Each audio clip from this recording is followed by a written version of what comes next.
without LeBron, Lakers are struggling. Let me tell you about a team I hate, all right? I know the Dallas Cowboy fan is here, so I had to make sure he knew how much I hate this team. I'm ready. I've often said that the people who run baseball, they try very hard to ruin it. I'm from Brooklyn. I don't have a problem saying it to his face. Oh, I'm from Brooklyn. Hey, you guys any...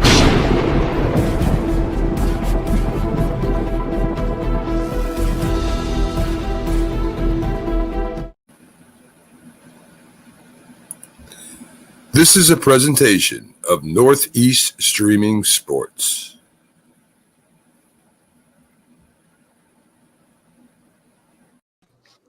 What's up, everybody?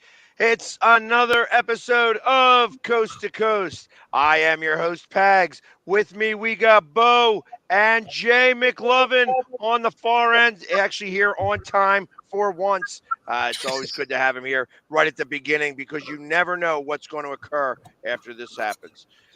What's up, guys? How we all feeling?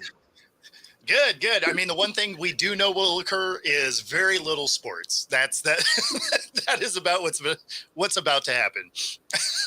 You know, me and my wife last night, we were talking about Dolly Parton, and you know, it's amazing. Even when that lady gets into her early 80s, she's got to be in her 80s at this point, at least late 70s, early 80s, whatever. Sure. But that woman never changes. Have you noticed? Like literally, like she's just a walking plastic surgeon. You know, just everywhere. But she's still got it going on. Like Dolly still has it going on. We're kind of hot still. Okay. Yeah. I mean, I'm not mad at her. Like she's made all the money. She can do it. She can make the repairs. There's some repairs I wouldn't mind making. And listen, isn't that part of what she said? It's like, I don't even know how we started with Dolly Parton. See, again, this is what happens when we let the guy on the other end just start the talking. Like, just because he's here early does not mean you get to dictate exactly where this it was just a question. Going to go. That's really be talked about. Just a question. No, and that's why I said we know exactly what's going to happen, and it's very little sports. When it comes to Jay, sports aren't going to happen. So exactly, but you know, we started talking about how Sylvester Stallone, like that's what we were talking off air. We were talking about how Sylvester Stallone, as start in movies was Rocky, but how he had his fingers in the pie of, what was it, Saturday Night Fever?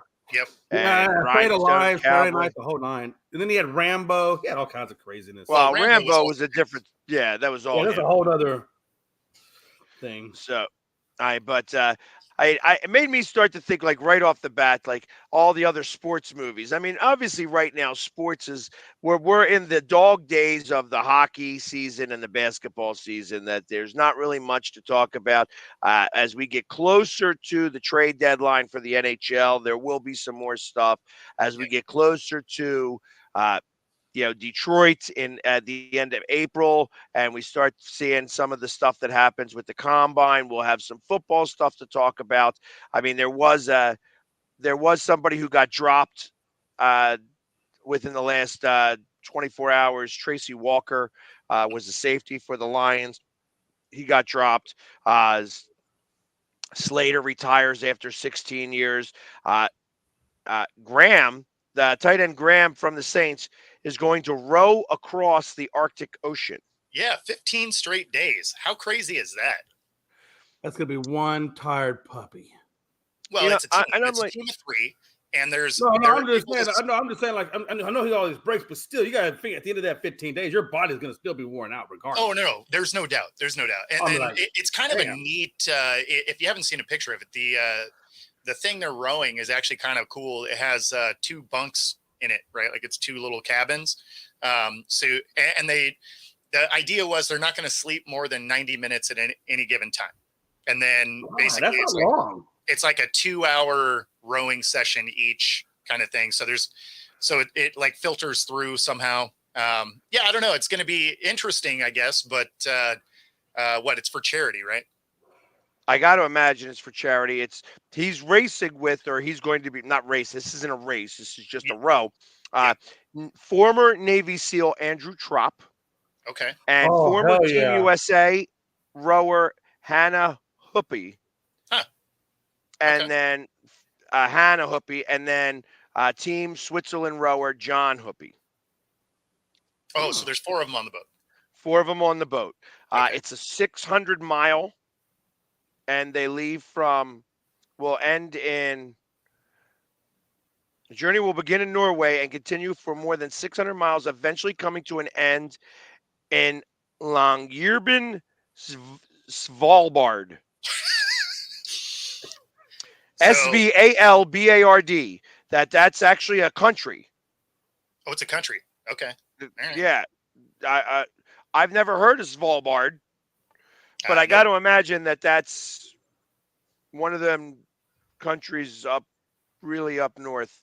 Like I can't imagine like if he's starting in Norway, when you think about going in a straight line, maybe that's not a straight line. Yeah. I mean, 600 miles is a long ways. So Yeah, Damn right. I mean, that's wow. That's So, impressive. That is in impressive. other sports news, AB has found a way to make himself sound like a douchebag yet again. So good on him. tell us about Yeah. it because I didn't read it. Oh, you didn't see that? Yeah. So basically, Caitlin Clark, right? She sets the women's NCAA record. She's player of the year in just about every voting thing imaginable. She's close to setting not just the women's but the men's as well, right? Just the all-time NCAA points leader. And he pops in with his direct quote was, "That bitch looks like Mel Gibson." Right? Like, what are we doing? Right? Like, what is wrong with this guy? So, I mean, all he seems to be able to do at this point is find ways to negatively be in the media at this point. Well, that was absolutely. I mean, hey, listen, just like when we were talking about Lenny Dykstra. Yeah. Lenny Dykstra, like he had a stroke. He's in the hospital, and you see a bunch of tweets, and he's like, blah, blah, blah, blah, blah, and then says a couple words. He goes, "Look, I still talk better than the senator or the governor of Pennsylvania or whatever his name. Oh, wow. The guy, like the guy who had a stroke and whatever. Like it's Man. Some people just don't know how not to talk. Yeah, they're gonna just Yeah. they're gonna just do it wrong, and ultimately, in every 50-50 scenario, they're like, okay, there's the obvious way that you should go and not look like a douche. It's like, yeah, I'm doing the other thing. Because they get more attention. They get more attention by being the douche. Yeah, they do. This is the reason why we have haters in the first place. No, Because that's just a straight hater speech. Right. It's like clickbait. It's like clickbait stuff, something gets you to click on it. Yeah, no, he 100% hates everybody. Yeah, and God bless him. You know what I mean? Good for you. Good work, AB. Because you really are, the horse's ass. Yeah, I mean, it seems like you'd accidentally do something where you don't look like an asshole at some point. I don't know, man. But then nobody would pay attention. Sideline. I just figured that was just going to be him forever. Once he did that whole Jersey thing, I was just like, okay, this is going to be AB. This is just who he is. Yeah, I mean, maybe that perfect hit really was the difference maker. Removed his brain from his head. Yeah, I don't get it, but hey, listen, who am I to say, how somebody should live his life? He's got millions of dollars. He does. You want to be a dumbass? Be my guest. I think based on just the amount of dumb stuff both of these guys say, they should have their own podcast, and that would be AB and Cam Newton. And it just, goodness, we hate the world. Like that would be the We Hate the World podcast. Might as well have Meta World Peace involved in that. Might as well. Yeah. Just get everybody on that same platform. Just like, hey, we're going to talk about how bad we can be, how much of an asshole we can be to everybody. Yep. And I'm sure that there would they would have lots of followers. People would tune in. There is no doubt. Yes. Oh yeah. Oh, people Yeah. get Again, it would be the Howard Stern effect. I Yeah. want to hear what he has to say next. Yeah. Yeah. What sort of garbage is going to fall out of their face? That is 100%. People tune in for that. Who else falls into that category? Like of just, guys that are like just idiots. Like Papelbon is another one that I think of that was of that ilk. Just was like, yeah, he's a. I mean, so I know this comment wasn't designed that way, but the timing was perfect. You're like, who else? And then Jamie. I see Dennis Rodman falling into that category a little bit, though.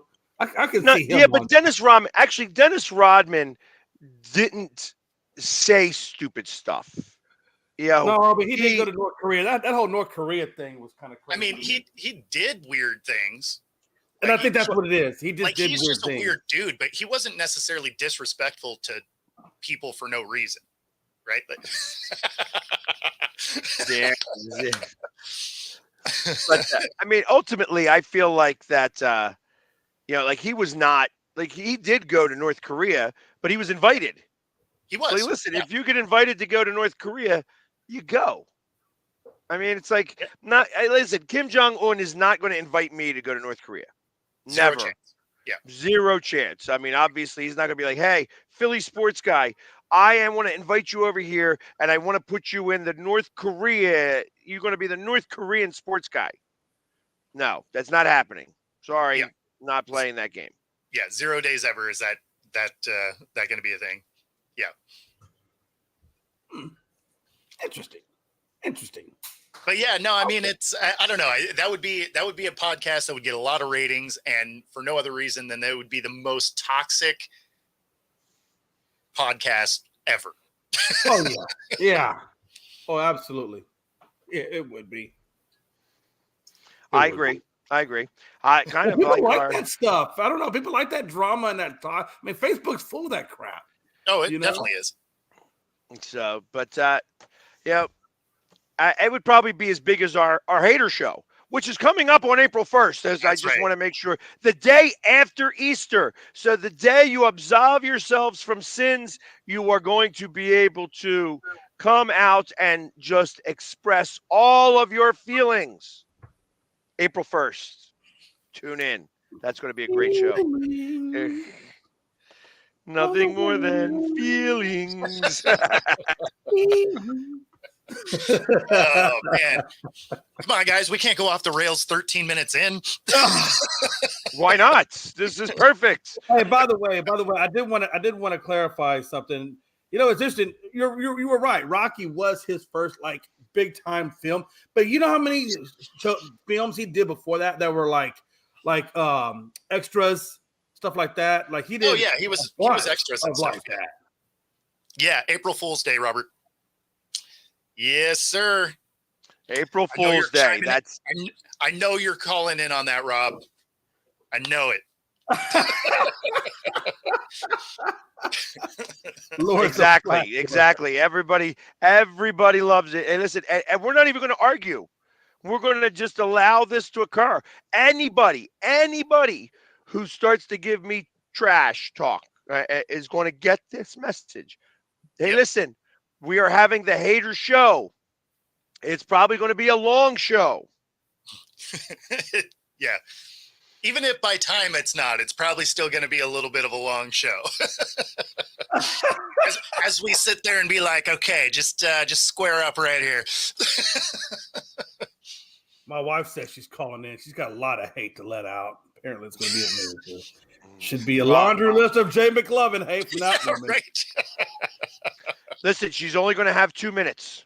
I know. Well, she only needs 2. No, she's going to change her name. She's going to call in like 4 or 5 times. Like she's making fake accounts now. Yeah. I'm married to an asshole. Your name is McAsshole. Oh, man. Well, all right. Hey, you know what? And it's about to come back, that blonde surfer hair. It is absolutely about to come back. So, yes, you can call up to hate on my hair. How many times you can Nope. dye your hair before it falls out? I mean, is there like a limit of how many times a hair could take dye? I don't dye my hair. I bleach my hair. You spray paint yours. I bleach my hair and it's spray painted. Correct. Yeah. No, so for me, it was, you know, I don't know, half a dozen times. And then I decided, you know what? Peace out. Deuces. But no, What's your hair? Your hair said peace out. Yeah, exactly. Yeah, no. So I had the frosted tips at one point. So, you know, that was a thing. Well, you kind of do now, except it's not dyed. Yeah, it's natural. It's natural, you know. There you go. See, I would look like Paulie Walnuts if I had my hair. My hair grows like weeds. It grows like I shaved my head 2 days ago. Okay. You know what I mean? Yeah, yours grows quick. So does mine. My hair grows quick to a certain point, and then it just slows down. See, I don't have a salt and pepper look. I don't. No, it's literally a Paulie Walnuts. It's like in the front here, I have a little bit of gray, as you can maybe see as I get a little closer. There, you can see a little bit of gray. Yeah. But other than that, it's dark. I don't have a lot of gray hair this way, and even here, like you see in my hair, it's all dark. But the sides, absolutely. I have the Paulie Walnuts. If you remember watching The Sopranos, I have the Paulie. He was dark up at the top, gray on the sides. So that's so just the way. For me, it's funny because all my gray is actually on my face. So like hair up top, it's all dark. There you go. See, and you still have some hair. You just wear hats. You know, Brad is always asking sports questions. And before we get off the rails today, let's talk about this. Obviously, Whit Merrifield was an all-star. He's hit over 300. Decides to sign with the Phillies because he wants to win a championship now. And that's like, obviously, that sounds great on paper, you know, obviously. But he was an all-star last year, played for the Toronto Blue Jays for a long time, was a three-time batting champion, from what I understand, and stuff like that. Like, this kid has been a good guy. He's 35 years old, so he's going to be a utility player at this point. You know, with you guys, I mean, obviously you're a Houston fan, Jay, and you're a Seattle fan, which really means that you just watch your team lose every year. Occasionally, you know what? We play okay in May. Hey, depending on how well you play in April and May, could means you last a long time. And no, we don't play good in April. We play good in spring training. We forget how to play in April. And then May, we play some pretty good baseball to get back in it. And then from there, it's a struggle. So the ravishing sports guy, I don't know that I'm the ravishing sports guy. Yeah. But and of course Robert's got to come in throwing in the hate. He's throwing the hate a little early. Yeah, that's right. They banned all metal trash cans. They banned all metal trash cans from that stadium, so they can't cheat anymore. That's right. They're stealing. That was like 1 year. That was like 1 year, and that's all the people ever remember. Hey, yo, Rob, we got another damn World Series ring. Where's your team at? You got caught 1 year. You got caught 1 year. We don't know. We don't know. That's a loser talking. You're probably that's a loser talking. You're just adopting the Niners. Bo, you're better than that. Bo, be better. Is that what we're doing? Bo, be better. Do better, Bo. Do better. I'm not the one cheating. Maybe your team should do better. You got us one time. One. Yeah, you got caught one time. You can't hate the fact that we're still better than you? You can't hate that fact that hurt every day? Well, of course it hurts. I'm a Mariners fan. Everything hurts. It's pain all the time. Listen, I get you, Bubba. Man, that's the case, Robert. Hell, all of baseball's cheaters. Your boy A-Rod over there, what? He did steroids. He cheats. Everybody cheats. Let's not go there. And Brad, since these guys don't really know much about the Phillies, I'm going to say for the time being, yes, I think he will be the closer. I'm just not sure that he'll end in that spot. I like him being a setup guy. I'd rather him not be the closer. I think he gets a little too erratic when he gets a little too, like I said, he has a lot of fire, and sometimes that fire ends up being ball, even though he's throwing 101 miles an hour. So I think that initially he's going to start off as our closer, but will not finish as our closer. Mhm. So, and Spencer Turnbull with the Phillies. That's we'll see. I mean, I'm not a big fan of that signing, but I want to see guys in the clubhouse that just actually make the Phillies do well. And we're still we have we need to have a good April. We always traditionally start off with a poor April and May, and then we fight to make it back in. So I would like for them to not have that problem this year. I'd like for us to start off the right way. And What do y'all think about the Rangers, man? Y'all think the Rangers repeat? They didn't lose anybody. No, I don't think the Rangers repeat. I think that the Rangers got hot at the right time, but they were too streaky. And if they came up against the Phillies, I think it would have been a much different series. I don't think that it would have been as simple for them. I think that the Rangers themselves, they got lucky and they ran into Arizona, who played their World Series against the Phillies. They Yeah. literally, I mean, they were hot, and then they caught a cold Phillies team when we went back to Philadelphia. And ultimately, if you look at that playoff series, the playoffs from the year before in comparison to the playoffs this previous year. So I'm talking when Phillies went to the World Series and then when the Phillies lost in the NLCS, the fans themselves could you could say carried the Phillies, that they made it very difficult for opposing teams. But we started off on the road. And so it was like we played the two wild card games and then the first two games of the Atlanta series all on the road. So by the time we got home, we were in a frenzy, but it was like, okay, we have these three games where we're in a frenzy. Last year, we had the two home playoff games for the wild card. Then we had the away games because we played Atlanta. And then we had home again. Right. I feel like when we were away, we had better fan support because we were tired. Like the fans were tired at the end of that because it's hard to keep that level of excitement for that long. And there were really 5 extra games that they were loud for that they weren't really planning on being loud for. You know what I Right. mean? So Mhm. by the time we got to game 6 and game 7 of that series, the fans were that the energy level was down. Hmm. And because and it was still loud, but it wasn't anywhere near as loud as it was for the Atlanta series. So, and you feel that. You felt it. It was just like, hey, when for instance, in Seattle, when the Eagles were there, they had the decibel meter only up to 101, which Hmm. was soft. That You is. usually have it at around 120, Yeah. 125 because there were that many Eagles fans in attendance that it made that big of a difference. So, similar situation.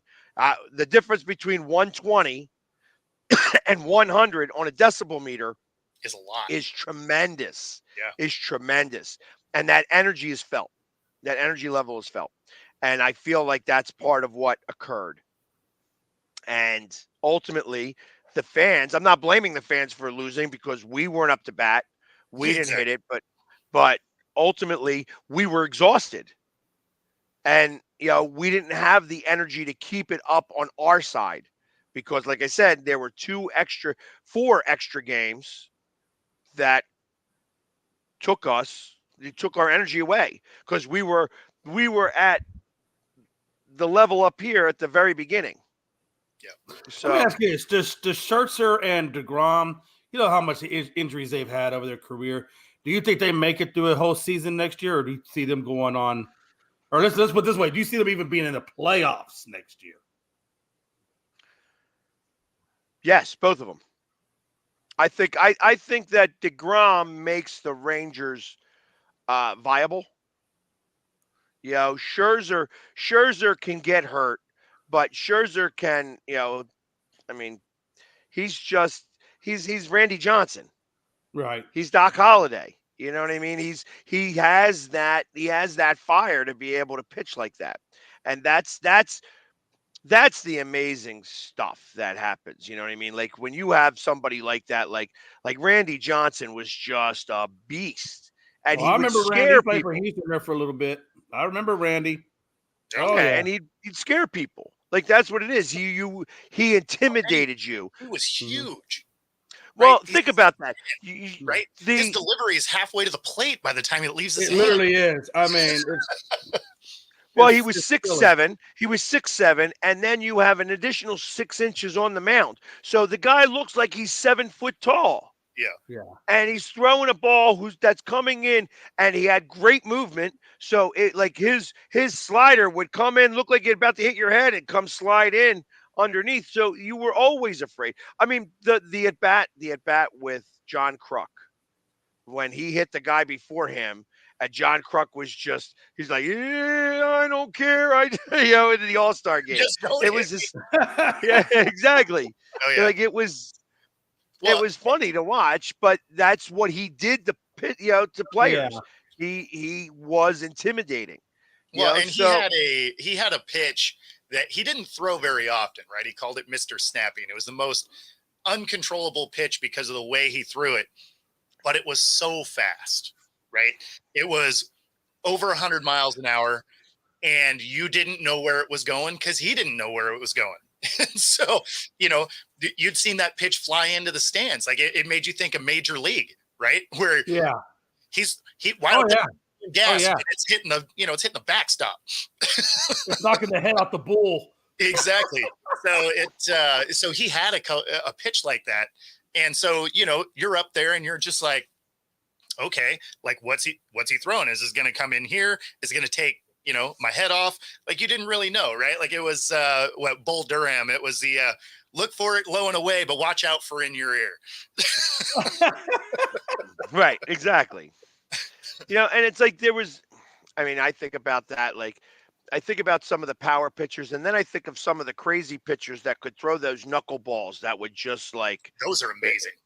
Yeah, like it would just, you never knew where that was going to go. And it's, if you hit it, it was a home run, but you just couldn't hit it most of the time.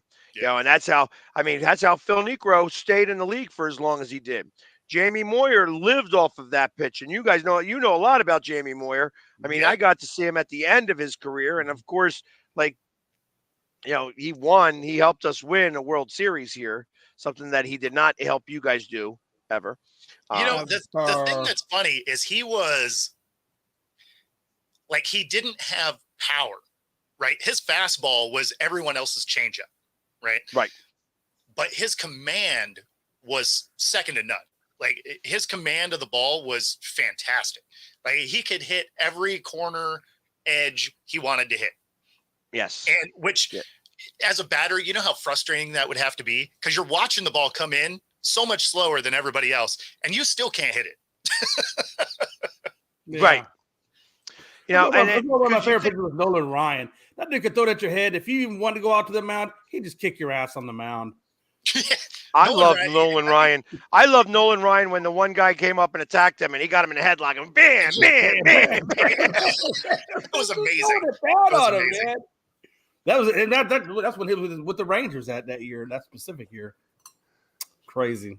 They don't make them like Nolan Ryan or like you said, Randy John. They don't make those guys anymore. I mean, Nolan was amazing though. I mean, that was all gas all the time. He had a few other pitches there. Once he got to the Angels, he actually, that's when he started developing his pitching repertoire. And then by the time he got to Houston, he had damn near perfected it. Yeah. But yeah, matter of fact, when he played with the Mets, and that's the only time he ever got a World Series was with the Mets. And then he did pitch. I think it was Game 7 towards the end of it. He had like a few innings in there, and then that's when he went to LA right after that. Yeah, but he was all gas. You're right. That's all he had was gas until he got to the Angels, and they started developing some other pitches. He had a couple other pitches, but you were worried that about was a specific one, though. I mean, there was a round of you were worried about the Heat. Which one are we talking about? Who are we talking about? Nolan Ryan. Nolan Ryan. When did he go to the Angels? He went to the Angels after the Mets. After the Mets, he went to the Angels. And then from the Angels, then he went over to the Astros. And that was probably then the Rangers. And then the Rangers, right? He ended with the Rangers. And then the Rangers right after that. Yep. Because, and I think about, like, when I think about pitchers like that, like, obviously, he was amazing to kind of watch, and things like that. Just 7 no-hitters probably will never be, actually, not saying it won't never be, but, I mean, he literally was just, again, but he was somebody who intimidated you. Right. It's like you were intimidated going up from, going up to the bat. Like, just like, I think you were spot on when you said it won't ever be hitting it, because you got to think, how many pitchers now even go beyond 6 innings, Pags? Most of them don't even get beyond the 6. They hit 100 pitches and they're out. I mean, I don't think that's ever going to get touched. I don't think the 5,000 strikeouts ever gets touched. Probably not. Just because of the length of how long the starters stay in the game. It just doesn't happen like it used to. No, exactly. Yeah, no, some of those will never get attacked at all. Just because nobody plays full games. Like, you can count the number of full games in a season on one hand at this point. You're right. You're right. Yes. And that's what makes the no-hitters and things like that even that much more special, is because, like you said, you don't see it very often where they go the full 9. Yeah, that was a bad game. That was a bad loss, Brad. A perfect game. That unfortunately, that's exactly what Seattle does. They develop talent. They start to play well. They trade him. He will probably win a ring somewhere else now. Like, for whatever reason, the Mariners are content with being the league's AAA team. They develop talent. They send them out, and then they win a ring literally everywhere else they go. It is. Well, how long do you think you guys hang on to Castillo? How long do you think he'll be with you guys? I mean, if he takes that next step, this would be the last year. and I'm just asking because you guys literally traded to bring him over from the Reds, correct? Yeah, I believe that's right. Yeah. No, I mean, unfortunately, it's what the Mariners do. It's what they've done for a really long time. It's just it's a developmental team is kind of what they decide they want to be. So as soon as they start to play well and they get some guys that are really showing out, they move off them. They don't want to play Seattle is the second level of the farm system for everybody else. Yeah. Yeah. I mean, that's really what it is you got everybody's, single A, triple A teams. And then there's the Mariners, and then there's Major League Baseball. And I think that just comes, is that just an ownership thing? You think that just doesn't want to, they just don't want to pay the guys and keep them? Yeah. They just don't want to pay. Yeah, because you're going to have to pay them guys eventually. I mean, there are some clubs, though, that can do that. Tampa doesn't have the highest payroll in baseball, and they've been able to have pretty good success at that level, Yeah, I mean, the thing is the Mariners actually make money. Like, they sell stuff, they sell seats. Like, I mean, it's not like it's a underfunded team. Right. So they don't have a reason to not try and play. And Rob, you're kind of right. Had they done something like if they moved off Kelnick and did something with that roster spot, then I would agree with you. But to just punt him and then get worse doesn't make me feel good about it. And that's why I say it's a loss. Because I'm just wondering if you guys had a different GM that made different selections or different choices, if you guys can improve that direction. You know what I'm saying? Because I feel like if the Tampa Bay Devil Rays can make it work, and look, the days of buying teams, I mean, I'm not saying it can't still be done, but that's kind of gone by. Look at all the teams out there spend all this money and still can't do a damn thing with it. But yet you got the lower level teams, like the Rangers are the highest paid payroll in baseball. Tampa's not the highest payroll in baseball. Astros are about $194 million. I don't know where the Phillies are. You guys might be on that same. They're also not the A's, right? So I mean, like, you're right, and you're not. You're right. You're right. So I feel like you guys could do something with it. Maybe I think maybe you got to do a GM change or organizational change that can keep the talent, develop the talent, whatever. It really has to be an ownership change, because we've had different GMs, we've had different coaches, we've had players roll in and out of here, right? Like they haven't been good since the mid '90s, right? Yeah. So it's like they've had years here and there, right? 2001 obviously was a great year. They tied the all-time win record. But at the end of the day, like really from the mid 90s on, they haven't been a consistent, decent team. So it's that at that point isn't a GM issue or a coaching issue, because that's just too many years. It's not like those guys have been in that position for the last 30 years. Like that's just not how that works. So that's where it comes down to an organizational issue, right? Like that's an ownership problem. That's I don't want to spend money type of thing. Now, again, you don't have to be the highest paid roster. I'm not advocating for that at all, but you do have to actually try and retain players once they become good. You can't just train players up and then get rid of them and then go back to your farm system. That's not an effective way to win games. You get your guys playing good baseball. You pay them. You don't pay all of them, but you pay enough of them. You find that core group. You find your core group, and then you build from there. Exactly. You're right. I get what you're saying. I mean, again, you don't have to be the highest paid roster, but you do have to actually pay guys. And you can't just randomly make a swing because you're starting to see attendance really fall off. So you go get a Cano or something like that. That really wasn't going to be a difference maker on that roster, right? It's not like that team was ready to win. You just wanted a flashy name. You were going to throw some money at it to keep fans in the stands. But at the end of the day, that wasn't going to be a difference maker. How about we don't throw money at one dude, and how about we get some guys that can play? Correct me if I'm wrong, but Pags, are we now getting into the point where we're going to do an international draft where you can't just go down to South America and pluck all these guys out of South America and throw them in your team? Now there's going to actually be a draft for that. Is that right? I know they were talking about it. I remember hearing something about bringing an international draft in. I don't know if you guys are tracking that. I'm not familiar with that. Yeah, me neither. I don't know much about that. I like the same thing with like Cubans. You get somebody who's in Cuba, get them, somehow smuggle them out of that country, right, to have them play baseball. It's kind of tough to do. I don't know what the status of Fidel Castro is, and things like that. But it's I don't know. I don't mind that, but I don't think that there's enough people. The problem is that not everybody's got resources like that. Yeah. So I mean, there's only a few. It's usually the West Coast teams that have resources in Japan. Yeah. So that's why you only see the West Coast teams like San Francisco, like the Dodgers, like the Angels that have Japanese players on the team, because it's close enough. Mariners typically do. And I'll tell you, because, when you look at the DR, Puerto Rico, Venezuela, in that area, I mean, the Astros make a living there. I mean, really, we do. If you look at our team, literally, that's where we kind of focus a lot of it on. Like everybody worried, well, you're not getting. They took all these draft picks away from me. This, that. You're right, and they can do all they want, because you know what? We're going to go right down to South America. We're going to bring half those guys in, and look what we developed. Half of our team is Dominican. Hell, our damn pitching staff is 3/4 South American. They don't even speak English. We got 4 different levels of interpreters. I mean, and that's why I see a big part of the MLB market coming from is South America or in that region, even in the Caribbean.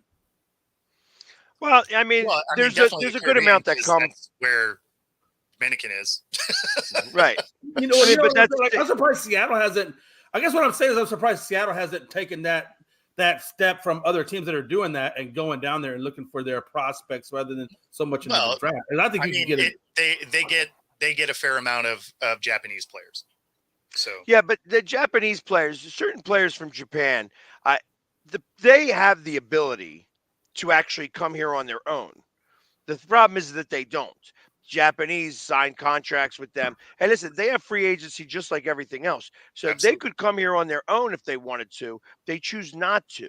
They choose to have them stay at home. So you don't see free agents happen as often. In Korea, they don't have any of those problems.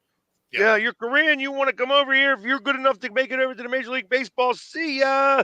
Yep. That's the way that works. So, I mean, I don't agree with the way that Japan does it. Obviously, they're trying to make some money off of the market. They have taken pages out of soccer. So when you buy a player in soccer, different scenario. You could, for instance, I know that there is Philadelphia Union players that are playing over in Europe. That every time that player gets traded, the Union, because they were the originator of this player, they get some money from that. That they get paid in the mix of that. So there is something that occurs like that, and that's what Japan tried to do to try to bring some money back home to that type of all right, so this guy is signed with here the Yamamoto Giants, and ultimately, you know if you want this player, you got to pay us and pay. Get the hell out of here. It's it's BS really, but the truth of the matter is that they don't have the ability to do anything else like that. It's that's the way they're going to make their money, and that's the way they're going to do it, or else they're keeping homegrown talent. Yeah. That's why you don't see many Americans go play over there. Yeah. Because I know a lot of teams. I know the Astros are probably one of those teams that do. Because like I said, we go down there a lot for a lot of our signings. But all a kid has to do is be 16 years old. Any country, 16 years old down there. And as long as you're 16 years old, you can actually sign an MLB contract. And that's what we're doing. Now, the bad side is what I know has happened. I've also seen this too, where they're going down there, they're giving these 16-year-old kids contracts, and then they're yanking it out from underneath them. Maybe they went somewhere else or whatever, and they leave them hanging high and dry. But a lot of those kids, as long as you're 16 years old, you can sign an MLB contract. And that's what they're doing and bringing them over that direction. Well, but now you actually have the situation that Brad was talking about here a little bit ago. Where is it at? Where he's talking about how Montgomery and Snell are still on the market, and that these guys are good players, but yet haven't been signed yet. Point. That's true. And the problem with that is that why that's happening is because these owners don't want to pay all that money anymore. It's You're like, right. I think of there's 8 players right now. There's 8 that Scott Boras has as their agent. And Scott Boras is like the super agent, obviously. He's the one that's like, okay, I'm going after every penny I can for every player I can, and we're going to just fleece these major league teams. Well, they don't want to do it anymore. They don't want to do it anymore. So you could be this super agent and you could ask for $100 billion, but that doesn't mean that we're going to pay you. Well, they are kind of still doing it to a certain level because Yamamoto just signed that big, huge contract. So he got his huge contract last year. Guess what? And that wasn't even the most amount of money that the Phillies offered $25 million more than the Dodgers did. Yeah. $25 million more. And he still went to the Dodgers. Why did he go to the Dodgers? That's where Ohtani so he's over there. Yeah, Ohtani. He wanted to play with Shohei Ohtani. But you know what? But again, there are $50 million pitchers. Last year, we saw a couple of them get $50 million contracts, a year contracts. So not really. I mean, you had Scherzer get that $43 million. $43 million. I mean, it's like not really. I mean, you have you know what? I'm going to Google it real fast. Yeah, Google that because I would be curious to know. I know last year there were some big pitchers that signed big contracts, though. And I am curious why Blake Snell, especially he's had the Cy Young, why he hasn't gotten those same. If Scherzer's getting it, DeGrom's getting it, who have injury issues, why is Snell not getting it? He hasn't had injury issues. He's still playing pretty solid. It just, to me, that one doesn't make sense. All right, so unless you have they're just tired of paying the contracts. Maybe last year you have Ohtani, who has them in the $700 million. It comes out to ATV of $770 million. You have Aaron Judge, who's got 9 years, $360 million, which is $40 million a year. Obviously, Harper is 13 years for $330. Corey Seager, 32 and a half, 10 years, $325. Yamamoto now is 12 years at $325 million, so that's a smaller ATV. Garrett Cole was 9 years at $324 million, so that's nowhere near $50 million a year. Manny Machado is $30 million a year, and Trey Turner is $27 million a year, and Xander Bogaerts is $25 million a year. I mean, so there isn't Where is $50 Scherzer million and DeGrom at? or Scherzer 50 literally just signed his contract. Where is Scherzer? I'm pretty sure he got a pretty decent amount.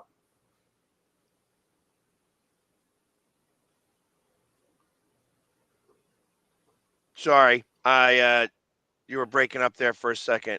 No, I was just asking Matt Scherzer, where's his yearly salary at? As I know he just signed. Scherzer contract, a 3-year, $130 million with the no trade clause, but of course he got traded. So, but I think he was happy to go where he was going, so he waived that no trade clause. $43.3 million a year. Yeah. So why is Scherzer getting that kind of money, given his injury issue last year? And then you got Blake Snell, who doesn't have those kinds of injuries, and yet is just as good of a pitcher, if not even better, because didn't he just come off a Cy Young award?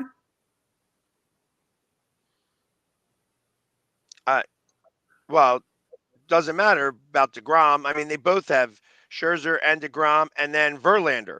Like, same thing with Verlander. Verlander supposedly gets all this money, but he's not very good typically in the playoffs. Now, he did win with Houston. But it wasn't because of him. No, he actually had. No, you're on point. He has struggled in the playoffs. Yeah. So, I mean, it's not. It's so ultimately, it's not really because of him, but he eats innings. That's the reason why that's where he's valuable. Is the fact that he eats innings because he doesn't get hurt. Earlier, you know? He doesn't get hurt very often. That's why we have Aaron Nola on the Phillies. He eats innings. He is a good pitcher. He's not the number one pitcher he was, but he's absolutely a number 2, 2.5. And he eats innings. He doesn't get hurt. He's a workhorse. He can eat 250 innings a year, and that is invaluable. Oh, yeah, that is keeps invaluable. That bullpen nice and fresh. Exactly. Well, and it's not like he has a bad ERA doing it. And again, and if you're eating innings, you're definitely giving your offense plenty of opportunity. If you could have 250 innings a year, if you could eat 250 innings a year and key stay under 4, you're doing great. Yeah, I agree. Yeah. Totally agree with that. Totally agree. Because right now, that's the real thing. When you have DeGrom, who was like a 2 ERA, but I tell you, every time we go up against DeGrom, same thing we go up against that pitcher from Florida. He's an amazing pitcher. I think he won the Cy Young last year. Is that the one down there with Tampa? No, he's with the Marlins. Oh, with the Marlins? Yeah. I'm about to go. You know what, though? But I like the back end of where Houston's at in our rotation. You know, we got Abreu, and we got Presley, and now we got Hader. You know, I like that back end. And what we need is exactly what you're talking about, Pags. We need those starters that can eat up those innings so we keep those 3 guys fresh. And then we also got a couple other guys we can throw in there. But, you know, to keep that core fresh, right? Well, that's how we won a World Series.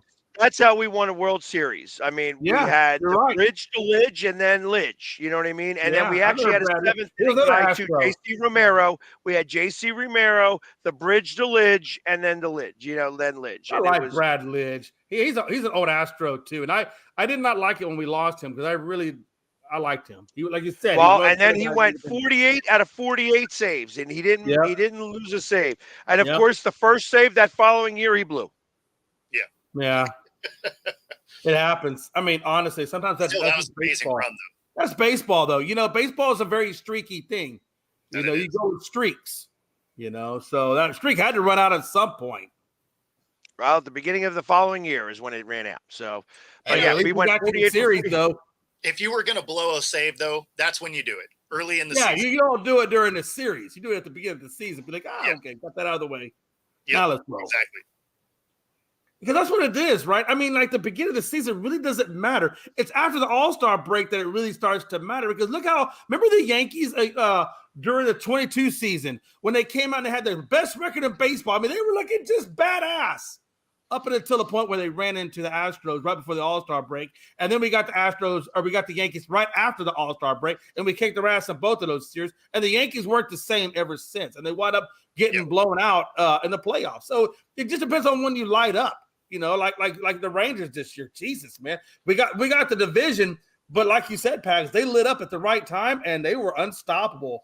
And God forbid, what was that one dude's name? The one dude that we hit and he just went on a tear after that, Araldus or what? You know the dude I'm talking about, the one that hit the home runs for the Rangers. No, Garcia. That is one thing about baseball that I always find interesting is, it is the ultimate marathon sport, right? It is 162 damn games. Exactly. But the first round of the playoffs, right? That win and you're in game, you got 162 games to come down to one game. Comes down to one game. But I'll tell you what, though. Hey, listen, when they took away, that's the one thing that really hurt the Astros, in my opinion, was when they took away the shift. The Astros lived and died by that shift. They really did. And when they took that shift away, it really, I saw the effects of it on our team. We really did. And then that pitch clock, too. The pitch clock really took a lot away from our pitchers, too. A lot of our pitchers, they like to take their time, and that pitch clock forced them to go faster. And I think between those two things, it really took the Astros a long time, almost to bring us to the end of the season, before we even got used to those two rule changes. Well, Phillies had the same issue with the pitch clock, and I think initially I was like, yeah, the pitch clock is a little too fast. At the end of the season, I loved it. I really did love it. It really did speed things up. It made things really much better in the grand scheme of things, as far as I was concerned. Just because, like I said, it sucks when you're at games for 5 hours at a time because, Oh, I understand. Yeah, it does. I don't get to leave. I don't get to leave early. When I go to these games, it's like I leave early and all of a sudden I'm getting hate for, he's not a real fan, blah, blah, blah, blah, blah. Yeah. It's like, really? Are you kidding me? I'm like, come on, guys. But you got to be thick-skinned on that one, Pags. You know how people are. I get it. But so now I don't care as much, but ultimately there are games that I'm going to leave a little early because, well, hell, it's like I'm here for 70 games this season. Yeah. You tell me when you're not. And I'll show up to 70 games. Hey, I don't know though, Pags. Though at the same time, some of the people would be like, "Hey, if I had money to go to 70 games, I'd probably go to 70 games." I mean, it could be a financial issue. So I can't. That argument, I get that argument. I do, Pags. But at the same time, some people can't afford to go to 70 games. I mean, it's no, and I absolutely understand that. Listen, I'm not trying to. Hell, a damn beer costs you like an arm, and a hot dog costs you the other arm. So by the time you can even get the food there, you don't have nothing to carry the food with. Yeah. Well, and I'm not trying to diminish. I'm not saying, hey, listen, because I have the means to go to these games that I am a better fan. That's not what I'm saying. Anywhere near that. You know what I mean? I like what I am saying about is that if I am at the game and I leave early, somebody has something to say about it. Yeah. You know what I mean? And so I have to stay there for those games for the most part. And listen, I signed up for this. This is not something that it's like it sucks sometimes that I am the guy that's got to be the guy. You know what I mean? Right. No, it does. Yeah. You know what? I like that we're stirring up more people for this hater show. Oh yeah. Robert. Hey, Robert. Oh, hey, look. You know what? You're a little early, guy. Okay. Look, I'm sorry that you come from a team that is so bad that the only way you can level up to where I am as a fan is to talk about trash cans. If that's your only ploy in life, please, for the love of God, go see a mental health counselor. Number two. Hey, I will tell you this: the one rule change I absolutely do like, and I don't know how you guys feel about it, but I love the fact that the pitcher only has 2 times to throw to first, and after that, it's over. And I love it because I like stolen bases. I like to watch it. It's a great part of the game. So we actually talked about that, one of the days that you weren't here, you were just gallivanting around, whatever you do. And so we talked about that because that's a rule I really like too. I like seeing stolen bases again. It's something that really got out of the league. And so, that being only able to check the runner a couple of times is so much better. Right. It is. I that's agree. one of the things that really, it's one of the elements of the game that I think, it speeds it up, right? I think it makes it better for the younger, audiences that are coming up that don't necessarily like Pags was saying, the slow paced game. We want to see a little bit more action. We want to get a little bit more quicker. And I think that's a good way baseball is going to hopefully increase their reach to newer audiences. That's what I'm hoping for. Well, and I honestly, the pitch count, everybody's adjusting to it at this point. So it's really not the issue that it was at the beginning. So, I mean, and it does speed the game up, which is good. Let's be honest. Like there were, especially some of those pitchers had such a long delivery, and then they would check a runner 500 times too. Oh yeah, so you're just like, absolutely. man, we've been in this second inning for like a day and a half already, and we're still on the fourth batter. So yeah, no, I mean, there's elements of it that I definitely like the changes. Yeah. And let's face it, how many times did people throw over to, against like, Vince Coleman or Henderson, where they would throw over, and he'd still steal. Exactly. Yeah. Yeah. In fact, they probably missed the throw to second, and he'd end up taking 2 bases. But that's one thing that I really want to, and I've seen it a few times, especially to the Astros that happened to. I'd like to see more of that bunting come back to the game. I mean, that's an element or a strategic element that I think has been lost. And if you can do the bunt really good, especially if you got one out and a guy on third, if you or second, you're trying to get him over. That whole bunt element is amazing, and we've kind of in baseball gotten away from it. But I know I've seen 3 instances that happened to Astros where we got runs scored on us in critical situations off of the bunt, and I'm like, right. Well, and that's a long time. That's one of the plays that has gone by the wayside. The suicide squeeze is no longer really a thing. What I have noticed is that there has been some people have stolen home this past year, which is again another play that kind of has gone by the wayside. But this year has been this past year came back a little bit. There was like four times home was stolen this past year, which I kind of like that. But yes, the suicide squeeze is so underused anymore because it's such a, first off, you need to have a speed guy on third base, and they have to, like, I've watched where sometimes these guys on third base are so far down the line.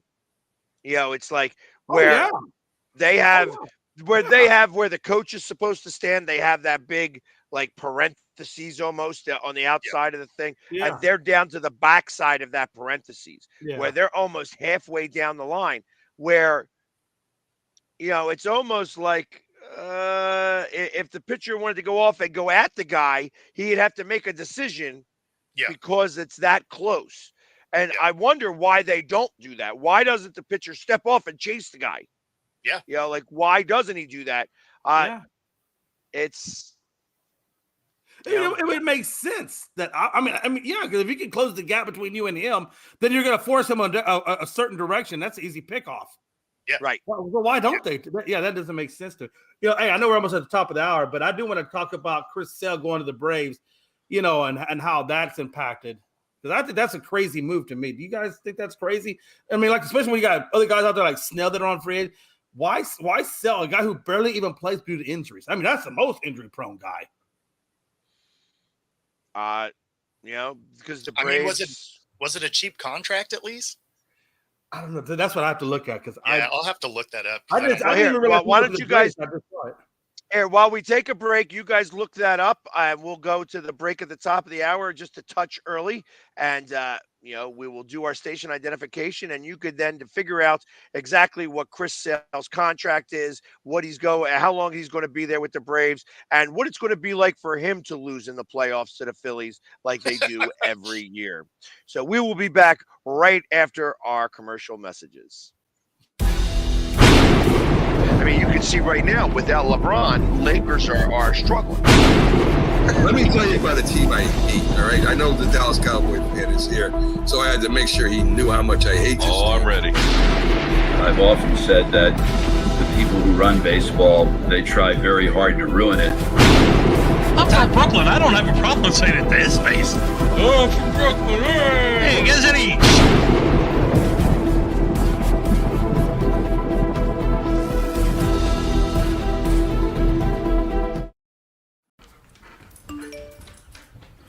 Trisha's having a sleepover tonight. Can I go?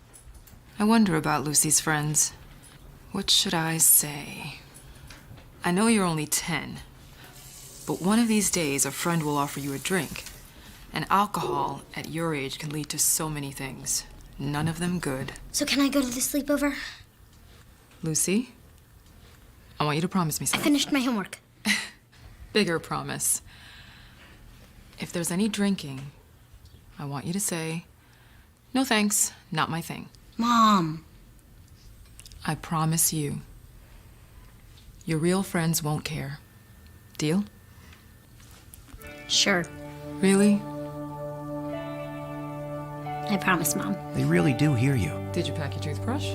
For tips on how to start the talk, visit underagedrinking.samhsa.gov. A public service message from the Substance Abuse and Mental Health Services Administration. Supporting the needs of our veterans. That's the goal of all of us at Team AmVets. Like Mitch, Carlos, and Kevin from our Welcome Home team that brings furniture to our vets. We are Team AmVets. Or Linda from our thrift stores who brings you great bargains every day. I am Team AmVets. And John, who picks up your thrift store donations that support California veterans programs. I am Team AmVets. Visit our website or a Team AmVets thrift store to donate or shop today. Join the team! You know, one of the best things about being an ex-big leaguer is getting freebies to the game. Call the front office, bingo. And once these fans recognize me, I probably won't even have to pay for my light beer from Miller. Down it! I love them. These fans know I drink light because it's less filling and it tastes great. Good seats, huh? You're in the wrong seat, buddy. Come on. Oh, I must be in the front row. Come on. Light beer from Miller. Everything you always wanted in a beer and less. Good seats, hey, buddy. He missed the tag. He missed the tag. This is a presentation of Northeast Streaming Sports.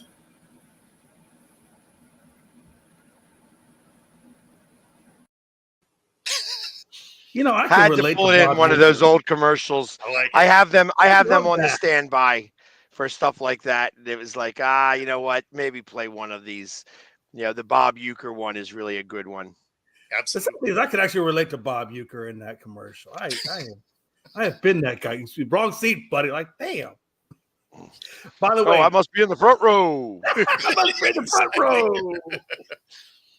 2 years, Pags. 2 years and $38 damn million. That's what they paid his ass. You know, and that's actually not a lot. No, that's what I was thinking. 16 and 18, I think is what it came out to be. And they actually have a 3rd-year option on it. They have an $18 million club option for 26. So they have. Crazy. Yeah, how old is he? Oh, God. I know he's in his late 30s. I mean, again, you're getting him relatively cheap. Like it's. Oh, I get it. I mean, I understand. It's just, you know, I mean, hey, they need somebody to try to get him over the top, and that's been the hardest part with the Braves. He's 34. That's not too bad, actually. Mid-30s. Yeah. So that's not terrible. You have him for 2 years for sure. You have a club option for the 3rd. It's relatively cheap. It's, you know, I don't know though. Is it really $18 million to a guy that possibly could make it the whole season, but may not make it the whole season? Well, yeah, but actually, I think you're paying for him not to make it the whole season. Yeah, you want to take it easy on him. There has been more and more discussion about going to a 6-man rotation. Yeah. You know, that guys want to do a 6-man. Now, the problem with going to a 6-man rotation is that some teams don't even have really a 4-man rotation. That they are putting out bullpen games for that 5th game. Some people aren't even as good on a 6-man. Like, I'll tell you right now, Verlander, if you told him a 6-man rotation, he said, I need to pitch every 4 days. One time, every 4 days. That's what he said every that 5th his whole day. career. He said every 4th day. But if you want to say every 5th day, let's go with that. Every 5th day. The whole point is some pitchers need to pitch more frequently to keep that groove going. Sure. Well, and even if you had a 6-man rotation, so the rest of them have a rotation that fits around a guy that has to do that. Like it wouldn't be that hard to make that work. Exactly. I mean, if you can meet that requirement, that would be the deal, right? If you can make what they need. The truth of the matter is that in most cases, that you're going to have like 3 weeks where there's no days off. That's the most that you're going to go in baseball. I think the Phillies longest stretches like 16 games without a day off. So most of the time you have a day off in between there. So even if you're pitching, you're going to pitch every 5th day. That 5th day is sometimes 6 days away. Yeah. You know what I mean? So ultimately, you're going to have that a little bit, and it's just what it is. It's like, okay, it's you mess up the rotation a little bit, or a rain day. Rain days mess things up and things like that. So you're not able to just be like, okay, I'm going to do this. We're going to do this. We're going to do this, and it's right. And I think with somebody like Sale, you almost have to do that. Like you put him in a 6-man tie somewhere, like you said, Pax, where you're not taxing him too heavily. Because that man's going to break easily. But they got pitch counts anyways. I mean, literally, he's going to be on an 85 pitch count, which means that he's going to pitch 5 innings. That's typical, right? Or 3 bad ones. Right. Yeah, exactly. Or in theory, it could be even 3 good ones. Yeah, true. Where he's pitching 3 innings, but he's pitching a lot of pitches. You know what I mean? Because let's face it, they can get around on him. He fouls. You could foul off a lot of balls with him. For sure. So that's part of how you go up against him. I mean, if you got a 6-man rotation, though. Yeah, that gives you a lot of flexibility with a guy like Chris Sale. If you got that kind of a rotation, then you're right. He's a utility pitcher, right? You don't have to use him all the time, every now and then. Maybe in key situations, maybe against, like if you get in the playoffs and you got a guy who's got a low ERA type of guy, then you maybe you bump him up for that to compete against that guy, right? Maybe specialty situations type thing. So, I mean, because it gives you a lot of 6-man rotation. That's a lot of the Astros had a 6-man rotation. And then when we got to the playoffs, we actually started putting 2 of the guys down in the bullpen. So we actually had a 4-man rotation, but then we had 2 starters that came out of the bullpen, to Pag's credit, that could eat up innings, right, for your other guys. So, yeah. And let me ask you this. Would it be prudent to maybe even say, Chris Sale, at this point in your career, maybe we slide you down to either the setup man or the closer, put it just like John Smoltz did to extend his career? I mean, I don't think he's quite old enough to have to do that yet, but I mean, you could, I guess. Not only that, I don't know that he's got the stuff to do that. Right. Like, for instance, I said that last year. I would have rather had Nola be in the bullpen and have him pitch daily in the 7th or 8th inning. That he was going to be a better option than what we had there at that point. And he wound up being, because our closer couldn't be our closer anymore. And ultimately, he's now, I think he's with Houston, isn't he? Or with Rangers? I'm not sure even who he signed with. Who was your closer again? Oh, my God. I'm so glad I don't remember his name. I don't think it's with the Astros. If he went to Texas, most likely it's probably with the Rangers. He's looking at us. So I just feel. Go ahead. Craig Kimbrell. I'm so glad I don't remember I think he's his with name. the Rangers now. I do think Craig is with the Rangers. Yeah, exactly. I think that's where he went. So ultimately, it's because he's the one that had that really weird look. Like he had his arms up here, like he kind of looks like Batman. Yeah, it's the weirdest thing. Like nobody pitches like that. It's crazy. It's the zombie approach. Yeah, but I'm just saying. Look, with a guy like Sale, who we all know has missed multiple seasons, not games. He has missed multiple seasons due to injury.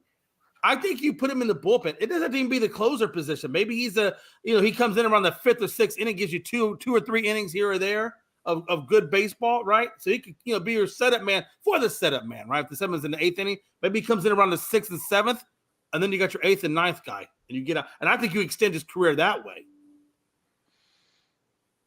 Maybe I'm just spitballing, Pags, but I just hate to see him try to go a whole season, or even at the 6th man, and then get hurt or whatever the case, because he has just been injured so damn much. Pride hates him. One of the guys I know that I deal with the Pride he's a Boston guy, and he hates Sale because of the injuries that he's gone through. And listen, I don't care because he's on the Braves. And oh, I know, I get it. Yes, hey, we don't got to deal with it. So yeah, exactly. Let the Braves have to deal with that, and I hope it comes back to bite them. Yeah, I do too. Watch him have his first like really healthy season. Yeah, you he know pitches like 270 innings this season. Exactly. But that's how it happens. It totally does. It totally does. Yeah. They go somewhere else. All of a sudden, they get like CMC, right? Like somehow he just comes in and sets the rushing record. Like, it just goes off in a new situation, and that's why like one of the weaknesses for the Astros, I will tell you, is our left hand. So we got Alvarez over there, but Alvarez, he's good in Houston, but he's not good in bigger parks because he's not fast. Right? He's a big guy. He's not fast. So he's good in the short park. Big park, not so much. And we need a left fielder that can cover that type of ground. And I was hoping we'd go out to Soler. That's what I wanted, was Soler. But he wound up signing. I think he's with the Mets or New York or somewhere. I forget where he went. But he wound up signing in a completely different location. But so we missed out on him, unfortunately. Yeah. Well, and Lincecum, I can't stand. I could never stand Lincecum. He looks like he has never hit puberty, that kid. Like, seriously, look at him. He's young. He looks like he's still in high school. Something like that. I was never a fan of his. And, just like I was never a fan of, Syndergaard. Yeah, Noah Syndergaard. Yeah. Where is he at? He signed with somebody. I want to say he's with San Francisco right now. Okay. Noah Syndergaard is with the Dodgers. Is that where he's at? Is that where he went?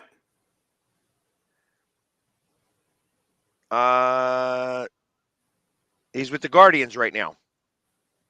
Okay, or so the he's with Indians. Cleveland. Okay. Yeah. So, but yeah, like he was another one. He could never pitch against the Mets. So it was always like, in fact, he would pull himself from the rotation not to pitch against the Mets. That's really That's crazy. Really, that's crazy. He did that twice. See, I don't want pitchers like that. If you got any kind of fear in you, I don't want you on my team. You better go out there with a killer instinct or get the hell out. I mean, you can remain in that scenario. You can remain on the team. It's not like you're going to see the Mets in the playoffs. So, right. That's the one thing the Mets do is that they Mets it up. They Mets it up. Golly, think about spending all that money and you still come up with empty pockets. Right? Like if there was a team that you were going to play bad and, just be like, I'm not going to play. Like that's the one because long term, it's not going to matter. So, and based on that comment, welcome Mets fans to the Hater Show. Welcome to the Hater Show, April 1st. Please let us know how you really feel. But just speaking about the Mets, obviously, the Mets have a great fan base that love to travel, and they love traveling to Philadelphia. And so we have, it's called the 7-Line Army that shows up because it's the 7-line train that goes to, or trolley that goes to Citi Field. So that's why they're called the 7-Line Army. And they come down in mass to Philadelphia, like 5,000 deep. Oh, that's awesome. And it is awesome. And I love going up there and talking with them. Like it's like, I'll go up there and I make content. It's like, you got all this sea of blue and and it's like, a couple years ago, I did a parody of the Police song. There's a little red spot on a sea of blue. But they get it. They enjoy the banter. They're good fans for the most part. It's not like the 80s where when the Mets fans would come to Veterans Stadium and then we'd spank them, that they'd break all the seats and stuff like that. Right now, they don't fight. They don't fight with Philadelphia fans. They fight with each other. Yeah. So most of the time when the Mets fans come to Philadelphia, Mets fans are fighting other Mets fans. They're not fighting Philadelphia fans. So it's hysterical how that works. But I love the fan base, and it's easy to troll them because they're the Mets. They Mets it up. I usually go to their stadium once a year when the Phillies are playing there. They love me there. You know what I mean? It's like it's always a lot of fun. I get a lot of pictures. I banter a little bit with Mr. and Mrs. Met. They tried to use me in a right way. The Mets actually put out this video about the jail at Citi Field. And they said, they used my likeness when they used a picture of me saying, hey, it's usually only meant for, fans that get kicked out of stadium or do something bad in the stadium. And they showed me. And I was like, I've never been kicked out of a stadium before in my life. And you're showing me like this. So I actually wrote to them and I says that I feel like that was done in poor taste. They took it down. Bleacher Report shared it.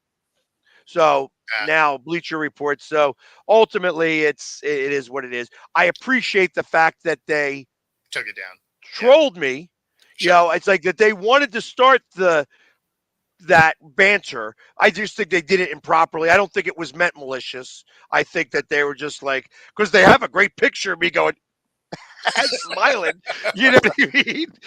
It was just done in poor taste, and they took it down right away. You know what I mean? But it was publicity. Still get your name out there, though. And at the end of the day, get your name out there. People see that. Oh, Philly sports guy. They know the who this fear. guy The fear was no, and I appreciate that. Like I said, I love the fact that they were trolling me. Like that's what that is. That's a troll, and I love that. If you're going to troll me, hey, listen. My biggest troll, one of my biggest trolls, is Jerry Jones. Jerry Jones loves trolling me, loves using my picture and stuff for the Eagles. That is a rival. You guys are our rivals, so it makes sense that Jerry would probably. I'm surprised. Jerry like the internet. Like when the Tampa Bay Buccaneers beat us, who started out their video? This guy. It's like, so the season is over, and it's like that's how they started. The Tampa Bay Buccaneers used me as the start of their thing. Yeah. Who did they use that. when? I do. I remember. Yeah. No, I mean, and you should be kind of happy because that's probably the first sports-related thing Bleacher Report's actually put on their thing in a while. Yeah. Frankie trolls Philly sports guy. Don't tell him I said that, but he does. Because every time, I kid you not, Pags, I kid you not, every time in our ESPN group chat that we have, he'll be like, hey, look, did you see Pags at the game last night? And it's just when you were at the Astros game, and it's you in your Phillies gear, and I'm like, yeah. And every time, even like in the Super Bowl, I said, hey, did you see Pags looking pretty sad when they got kicked out of the playoffs? Did you see the look? And then he'll come back with a picture of you, and you're like, then the Pags. Listen, there are numerous memes about me. There are numerous memes because I think it's cool to be a meme. That's cool. The look that I have explains the fan base. Yeah. Like, so that look when you have, and that's everywhere. That is absolutely a meme of me just looking miserable because there's nothing else I could say. There's nothing else I could do. There's no, it's just like that was the look of defeat. What year did you develop the Philly sports guy? What year was it? I got recognized. I've been doing face paint since 1999. Okay. So, but I got recognized in 2019. That's when I got my first. Fox Sports showed me a tremendous amount, and I had a meme made of me. I went viral on Barstool Sports and Bleacher Report. They both had me. Barstool Sports said that I was the most sophisticated man in Philadelphia. It was, but it was kind of cool how that all came about because of a video that John Clark did. And I'm down there, and I was in that stadium 3 hours early. 3 hours early. Nonstop yelling and screaming. Everybody was coming over and just being like, who the hell is this guy? You know what I mean? Like, I gotta get a picture with this guy. And I'm just going nuts, doing my thing. And next thing you know is that I get the commercial. I get, saying, hey, you should see if the Philly sports guy name is available. And so it was really early 2019 when the Philly sports guy's name came out. That's cool. All right. Okay. Let me ask you this. Okay. As a Phillies guy, I remember, because me and you are roughly about close to the same age. So, and during those 1970s into the 80s, how was the Philadelphia Eagle experience for you when you were growing up through those times? So, I mean, obviously 1980 was the first time I actually remember. So I was a little young in the late 70s, and Dick Vermeil coming in was like, there was more talk about it. We used to get 3 newspapers a day. We'd get the Philadelphia Inquirer, morning edition, uh, the Daily Times morning edition, and then the Philadelphia Bulletin at evening edition. So I would get to read a lot of different stories and stuff like that. I would always steal the sports page uh, and then get yelled at by my grandfather because my grandfather would always, my grandfather was always telling me, I'm going to go watch the Phillies today. And I always thought he meant baseball. He was going to the track. So he was, and they would have all of the different horse races on the back page of the sports page. You would see that nonstop.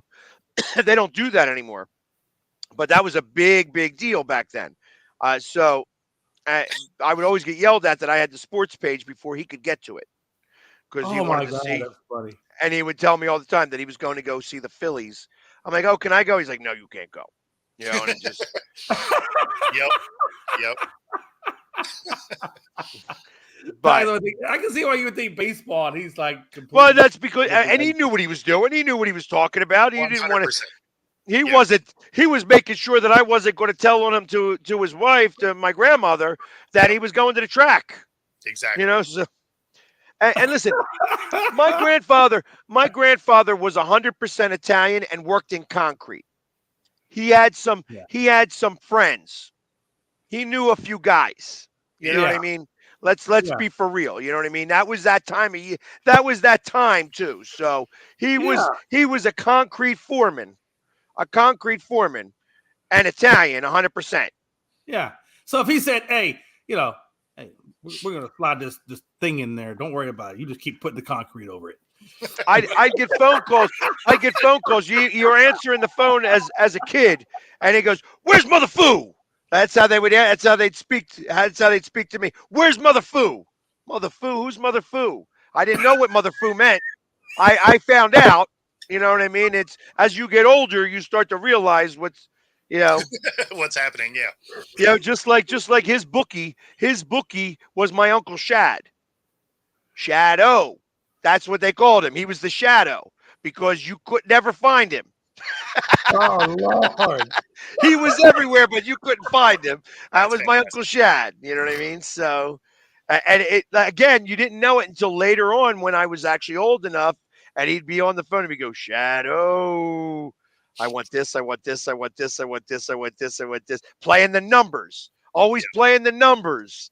I want 632. I want 614. I want, like all the different numbers. You think that he's playing like the daily number, like the lottery. Those were horse races. Yeah. So, that's awesome. Nice. So, yeah, those are all great times, like back in the day, like in those old school stuff. So it was in the 80s that I started to know about the Eagles. So we went to the Super Bowl in 1981, was Super Bowl 15 in New Orleans, and we lost to the Raiders. And then, that next year we were okay, but then they had the strike. That was that strike season in 1983. So I kind of remember that, and we had the scabs. But I'll never forget, like, Philadelphia was a big union town, and Buddy Ryan was the coach at that time, and he really understood. Like, he's like, listen, you guys all cross together or you stay out together. Do not split. Don't do that here. You all either all come or you all stay out. And you're in Philly, Union Town. It's best if you stay away. Yeah. And they did. And they stayed away. You know what I mean? So, but that was also where the USFL started to come about, because ultimately it was that strike that spawned the USFL and got guys like Trump and all those other guys. I think like Wynn had a team and stuff like that. so Right. that they would be able to start that, and that's you had real competition. Had they stayed in the spring, they probably would have lasted. But No, that's they when trying to compete with the damn somebody got greedy. NFL. Yeah, Somebody they're got trying to greedy. compete. That's dumb. It's really dumb. Like yeah. I mean, no, you're right, Pags. If they would just stay with the format they had, they could have grown. It would have been a slower growth, but you can't just take on the giant and think you're going to be okay and withstand it. Well, I mean, the truth of the matter is that antitrust. I mean, they won the $1, but nobody knew when you ask the people that were as part of that jury, they had no idea that it worked that way. They thought that, oh, by giving them $1 and winning it, winning that dollar, that the judge would will award them a lot more money, those billions of dollars. They put $1, like, hey, listen, you guys won and you won the dollar. Well, that was it. The judge was like, oh, it's $1. Wound up being $3, and then they wound up paying the lawyers' fees, but that was it. I mean, it wound up because it was an antitrust. It was in triplicate, and ultimately, so they wound up winning $3, and the lawyers' fees all paid for, but they failed as now a. So that's when they had the double draft. They had the double draft that year. They had the original NFL draft, and then they had the supplemental draft to be able to get all of the guys from the USFL. But you think about it, Mora was the coach of the Philadelphia Stars, went to the championship 3 years. Yeah, and then became a coach of the Saints. And that's where you got the playoffs. But that also spawned Jim Well, Kelly. he was the coach of the Colts when that was the case, though. Yeah. Right. But I just, the USFL, that's what spawned Jim Kelly. And Jim Kelly was such a great player, man. Well, I mean, it spawned a lot of them. I mean, Reggie White was part of the Memphis Showboats. Herschel Walker played for the New Jersey Generals. I mean, the Philadelphia Stars had Kelvin Bryant as Chuck Fusina as their quarterback. I mean, there was a lot of great players that played in the USFL that, it was just an amazing time. And ultimately, then, like I said, they got greedy. Because ultimately, I think what happened, there was one player who got drafted and decided he wanted to go to the NFL and not the USFL. And it was because of that. It was part of the New Jersey Generals who drafted him, and they lost that draft pick. And that was what spawned Trump to want to sue for antitrust, because they were trying to force that because the NFL was playing a weirdo game with them. Yeah. So, but yes, Jim Kelly. Jim Kelly was there. There's a lot of players that were USFL. I think I want to say Eric Allen was part of the USFL who came over. There was. I want to say that there's probably. I want to say almost 20 players. How many Hall of Fame Yeah, I'm about to say it had to have been a few, players obviously. played in the USFL? Yeah. Marv Levy, Jim Kelly, George Allen, Sid Gilman, Fred Bitnikoff, Steve Young, Reggie White, Gary Zimmerman, Polian. How many players actually made it to the USFL? It doesn't. 14 USFL players end up on NFL active rosters. That doesn't even sound like enough. No. Okay, No, that's the new That's the new USFL. Yeah, that was the new USFL. I'm talking the original. Let's go USFL. Let's try that. Yeah, and it doesn't really tell me.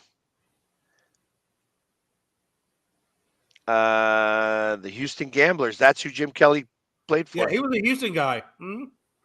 Yep. So I used to love watching the Gamblers back when he played. Yeah, I mean, Houston was a good team back then. Oh, yeah, we were. We were. And then they when they I guess Couldn't what is get it now past when they started the new league that's starting up? I think they could have merged the XFL and the USFL together, and I think the XFL yeah, and now we're gonna be or the UFL is what it is now. Yeah, UFL. Yeah, it's the UFL. Yeah. So now they kept the Roughnecks. I was hoping they keep the Gamblers. I like the Gamblers better than bit. Well, I mean the Houston layout that's it. Jim Mora. Because they blended the two teams together, right? Yeah. So it's the XFL roster, the USFL front office. Why not? Yeah. Which is okay. The Roughnecks is okay because I mean the Houston is an oil town, so Roughnecks it does suit us. It makes sense. It makes sense. I just like the big G in the gambling, the state of Texas. Sam Mills. I just like that Sam Mills, that was him. Sam Mills, yeah. I remember Sam. Sam Mills, Reggie White, Gary Zimmerman, Steve Young, Marv Levy, Jim Kelly, Sid Gilman, and George Allen. Bill Polian, who was just a personnel director. But he wound up, those are the ones who wound up making it into the Hall of Fame from the USFL. Okay. Interesting. There we go. So a good amount. Yeah. Oh yeah, you knew it was a good amount. Jim Kelly, great documentary on the Bills. There you go. A documentary of the 4 Super Bowl losses. I thought it's interesting that Buffalo he lost brought it up that it's not a normal 30 for 30. It's the 0 for 30. Oh, for 30. But I thought isn't that interesting though that Jim Kelly never wanted to play for Buffalo, but yet I mean he did so well for that organization. Yeah, I mean you're going to go where you get the job. Oh yeah, absolutely. You may not want to be there. Right. Like I've worked for plenty of places that I didn't want to work. They just the paychecks cashed. Yeah. Well, I say that because look at Eli Manning. Eli Manning didn't want to play for San Diego in the draft. So what does he do? He cries about it. They send him over to New York. Then he goes and plays for New York. You know, they don't make players like that back in Jim Kelly's day, like where they's like, okay, this is where I got drafted. I'm gonna go. I'm gonna be my best. I'm gonna do whatever I can. You know, John Elway did the same thing. Yeah. Yeah, and I you know, he was another one who was a little biatch. So I mean, I want to make sure not to. I mean, it's like, you know, it's a little self-entitlement there. Like, come on, man. You're lucky to even get drafted. I mean, not lucky. I mean, because you obviously had skill. But, I mean, come on. To be fair, like, if I was getting drafted number 1, and it's going to be to the Browns or something, you know, you're looking at that like, man, like, that could ruin my career before it starts. Like, you may try and find your way off that roster. I don't know. I mean, you know what? I get that too. But look at CJ Stroud. He got drafted to the worst damn team in the galaxy. Now he made it to the playoffs. Yeah, but I mean, there's a distinct difference though, because I understand that, but I'm just saying, like, go play where you play. But I understand your point too, Bo. I understand where you're coming from. You're like, oh shit, they don't have an offensive line. Why do I? Oh no. It's not even that. Not even that.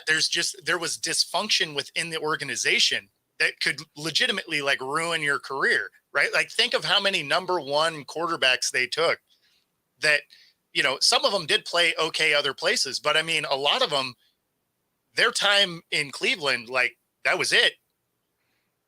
Crushed their career. And did they have a bad team around them? Sure. That's why they had the number 1 pick, but they also just had a bad front office. And so, you know, those players never developed.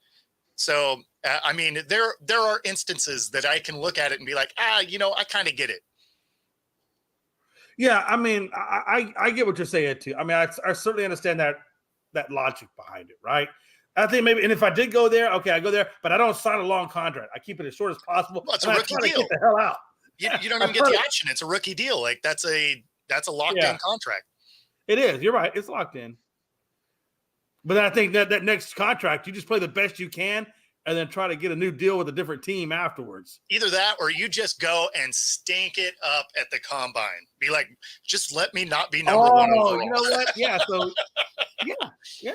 Or could you just simply pull out of the draft and wait till the next year's draft and play until you're in college? If that was the case, like, you know, when you think of how bad the Browns were for so long, it wouldn't have mattered. They had the number 1 pick. Yeah, I mean, you're right. Well, then I guess you're right. I guess in that role, you do stink it up a little bit at the combine And so, you know what? I'm going to take this hit and I'm going to go out there and ball out, and then we're going to exactly. You just manipulate the draft a little bit.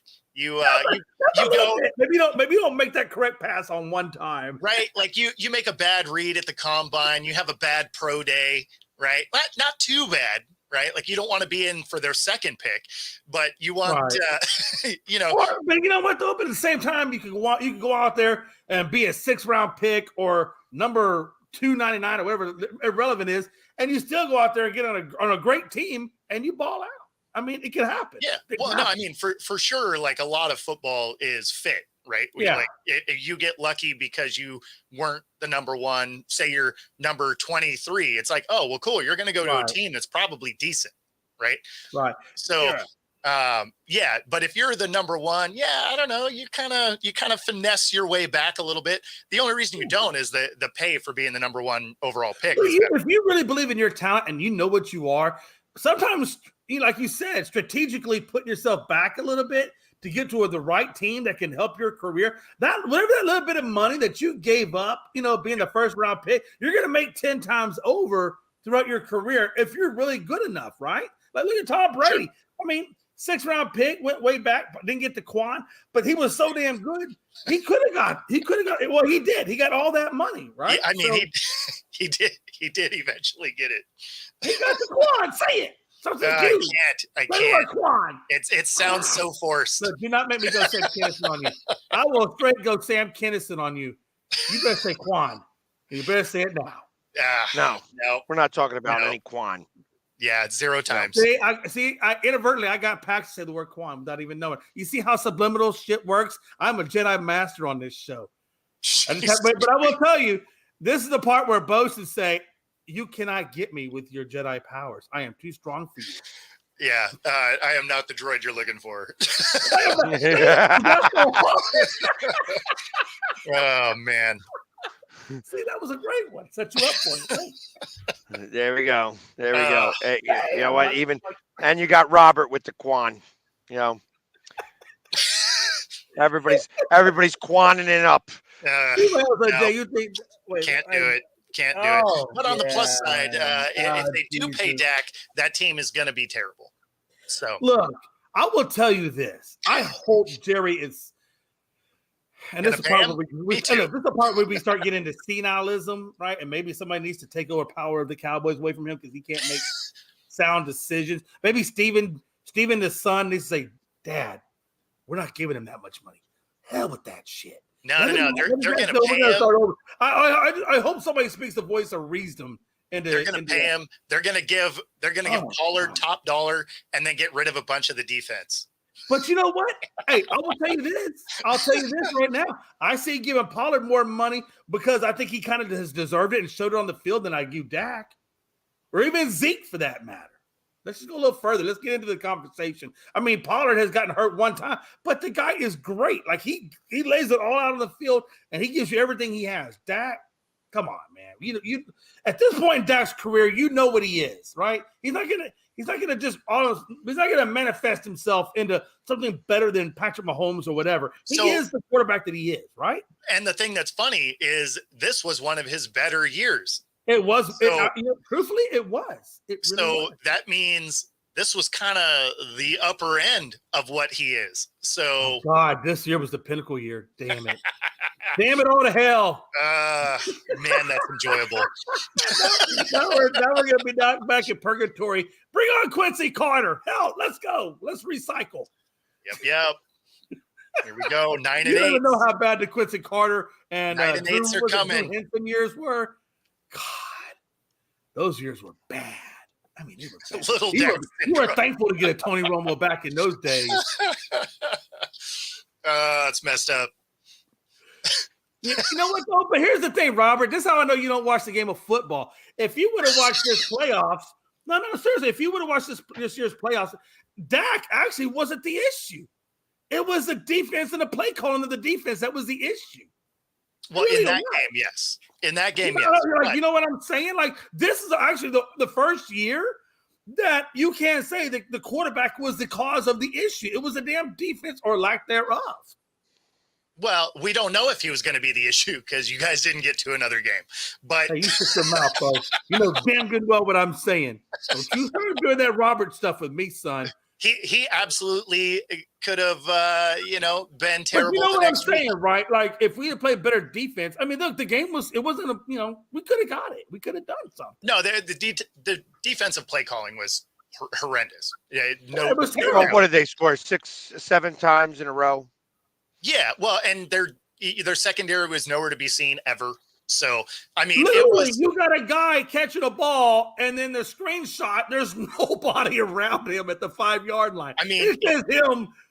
You have better automated defense calling the same play on Madden than what we were seeing out of Dallas. You know what? And I hate to say that, but you are absolutely correct. Yeah, no, it was bad. It was bad. So I agree. I just like giving you a bad time, but I agree. Yeah, it's okay. I could take it. That was not the issue in that game. Now, I think he would have became an issue had you gone further, but he was not the issue in that game.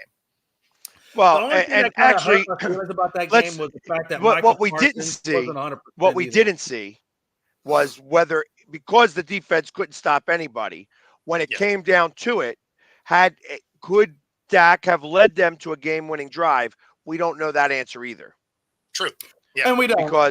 Because when it comes to game-winning drives, Dak comes up a little small or slides a little too late and then can't spike the ball or anything like that. I will say this. Or slides a little too early and misses the first down. Hey, or doesn't even make the playoffs at all. Oh, I'm sorry, Bo. Hold on a minute. Just stand off to the couch where you were at in the beginning of all this. I mean, you guys decided you wanted to hang out also. So, hey, Bo, sit on the couch, relax. Only me and Pags can talk about this because we were there. You were sitting there on couch watching us. All I'm saying, Pags, all I was doing was prepping the food because you guys were about to join me. Oh, you just can't stop. You just can't stop. But all I did was make some salsa and clear some space. Okay, Bo, calm down. Hit the mute button, Pags. Look, if you're going to mute my ass, you better have equality all the way across the panel. All I'm saying is, to Pag's point, I agree with what you're saying, Pags. I don't disagree with what you're saying. I'm just saying that this is the one year, honestly, that we can't say Dak was the reason we lost this game. We all know it was started out with the defense, and it just kind of carried over. But Dak was actually not the issue of the game. It was the defense and play calling, that really kind of hurt us. Yes. Did you even one time? Let me ask you this, guys. At any point in time in the game, did Jordan Love ever have pressure on him? No. He's back there counting his money, throwing passes, relaxed, totally relaxed. Yeah, there wasn't a single piece of that defense that was playing well. Yeah, it wasn't up front, wasn't in the secondary. I don't know what they were doing, but defense wasn't on the cards for that game at all. So, right. I'm giving Dak a pass this year. I'm not giving him $60 million. That's insane. That's insane. And look, now Jerry might give him $60 million, but I'm not giving him $60 million. I think realistically, I give him maybe 40, 45 million. I think that's the caliber of the quarterback where he is. But we all know that there's so many elements to paying somebody in this game for bullshit reasons that we know about, right? That you get paid more than what you actually are worth, because you know why? There's nobody else out there that we know that's better than this. So we're going to pay X because Y doesn't look any better. Yeah. No, I mean, and that's how a guy like Daniel Jones got money, is exactly that. The other options weren't really there. And Rob and I are on the same boat here. We remember our good days of Mariners baseball before they stopped playing altogether. Mariner fan. Reliving the Dallas awesomeness from 20 plus. Yeah. No, first of all, Rob, same era. I don't know if you were at the beginning of this show or not, because I feel like you weren't. I feel like maybe 85% of your life you weren't there, but it's okay. That's for another show, another day. I'm just trying to tell you, at the beginning of this show, I told you that I'm a realistic fan, and I don't have those delusional cowboyism ideas. And I think Bo has known me long enough, Philly's known me long enough to know that I don't have delusional thoughts like that. And I don't know if I would blanket statement that way, but look, Pags don't know that, but I release subliminal cues. When Pags does this shit, I know to be quiet.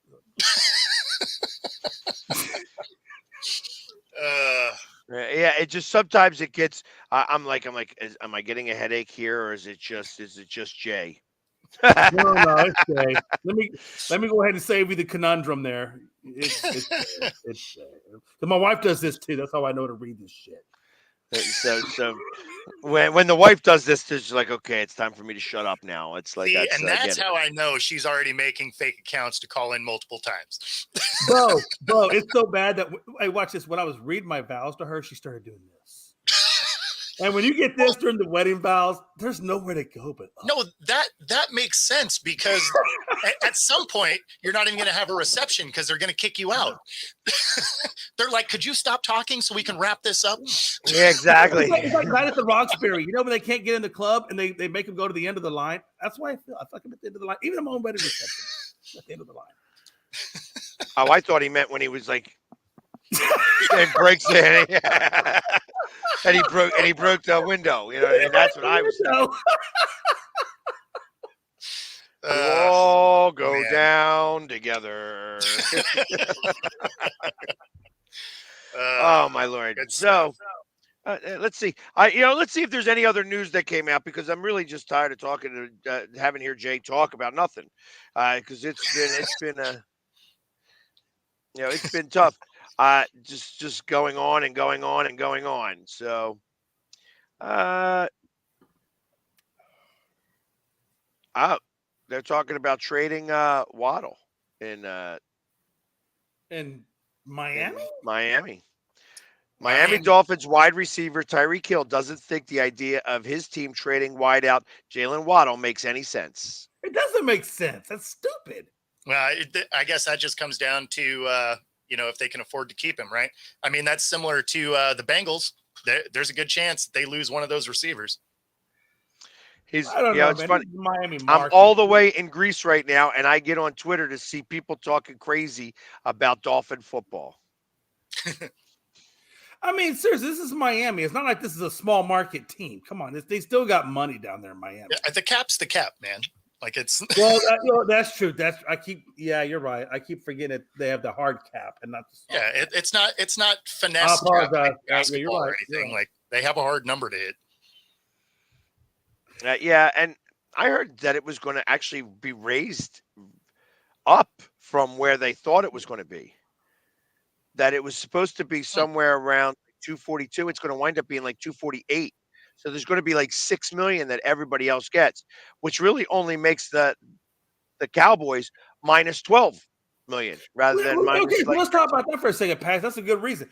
If all these players' salaries keep going up astronomically, right? I mean, the quarterback is definitely astronomical, but if they keep going to these higher rates, wouldn't they have to raise the cap? Because no team out there, if we're all under the same guideline, no team out there can afford to meet that cap demand. So given what player salaries are. The cap has some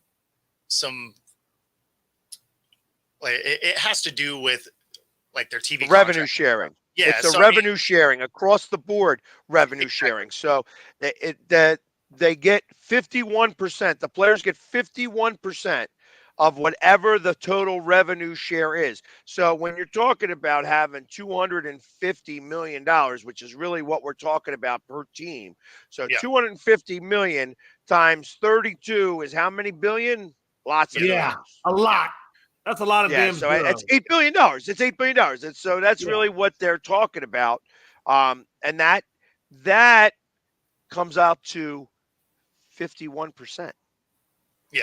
So there's another $7.8 billion. That's the 49% that the owners make. So let's be for real on what's happening here. You know what I mean? Yeah. So, no, I got you. And Chris Lentz, and that doesn't even include jersey sales and stuff like that. Exactly. Oh no, we're not even talking about jersey sales or all the other stuff that brings money in. I know Chris Lentz is asking about Derrick Henry news, and I have not seen a thing come out about Derrick Henry yet. No, there's nothing yet. Trust me, if there would be Derrick Henry news, we would have covered this already. Yeah, no, it's news is still real quiet on Derrick Henry. I think everybody is interested in seeing what it is happens with him. Honestly, same with Saquon though. I'm curious what's actually going to happen there. Hey, have you heard? I saw where I don't know where it was saw, but I saw a report where possibly the Cowboys could try to make a play for Saquon. But I've also heard Derrick Henry's news linked to the Cowboys as well. Yeah, well, So I mean, interesting. those would be the two guys you would go after because you're probably not keeping Pollard. Well, Bo, you're the guy that's played football here. Let me ask you this: if you're the Cowboys and you have a shot at Derrick Henry or Saquon Barkley, which avenue of approach would you go with? So here's the thing: is I would probably go Derrick Henry, and why I say that is he has been more durable over his career. Right, and I think he's the thunder to Pollard's lightning. Well, I still don't think you get to keep Pollard is the problem. Yeah, you're right. You have a very real cap issue, and he will probably be a cap casualty. So you probably bring in Henry because he's going to be cheaper, and you are at a spot with a roster that you have this year and maybe next year, and that roster is going to get blown up. So you don't need Derrick Henry to be great forever. You need to get 2 good seasons out of Derrick Henry. 1 to 2 years. That's you're it. right. Right. Yeah. So you're not trying to go after a Saquon, which has not been able to stay healthy. Right. So even though Saquon is, I believe he's younger, right? He, in theory, might have more tread on the tires. You don't care about that. You are running on spares at this point because you're just trying to get across the finish line because outside of a couple of years, you're not going to be able to afford any of this roster if you pay Dak. And a lot of these guys are going to be old enough that they're going to be moving off this team. They're either going to cost too much, retire, whatever. So you have this year and next year. They're probably still not going to be as good of a team as they were this last year. But I mean, you got 1 or 2 more cracks at it, and that's it. So yeah, you probably go get a guy that's a monster. Because you got to think, look, in my mind, the most important person on this team isn't Dak. The most important for me, the most important person on this team for me is still Micah Parsons because he's young and you know you're going to have to pay him. Yeah. And I'm telling you, Micah Parsons is a generational guy for the Cowboys, and they've got to pay this guy. Now, Jerry, he doesn't typically pay linebackers that kind of money and stuff, but he's got to pay Micah that money because Micah is just that kind of generational guy when he's 100%. We all know last year he went 100%. In the playoff game, he's walking around with the club on his hand. So you know he ain't 100%. Sure. But you got to pay him. You know, so I agree with you. I think Derrick Henry's the right guy to go with. You're going to have, like you said, because of the cap, you're going to have to go Pollard. And then you ride out with Deuce Vaughn. Hopefully Deuce will stand up and do what he's supposed to do. And that will be your lightning to Derrick Henry's thunder. I think that's probably the play there. Yeah, well, you got to. Your second running back has to be cheap because although Derrick Henry isn't going to be top dollar, he's still not going to be cheap, right? Like he's a vet. He's still going to want some money. Career. But I don't think you give Derrick Henry over 9.5. I mean, Jonathan Taylor got what, 11 million. So you know Derrick Henry's older, so he's going to be less than that. I think maybe 8 to 9 million is all I'm giving Derrick Henry. And I don't know what you think about that, but no, that's probably about right. That's I think 8 to 9 million. If you can get Henry for that cap number or that dollar amount, yeah. Well, and you're saying Saquon below that. What's that? You're saying Saquon below that. Well, so the thing is I think Saquon probably gets more than Henry does. Yeah.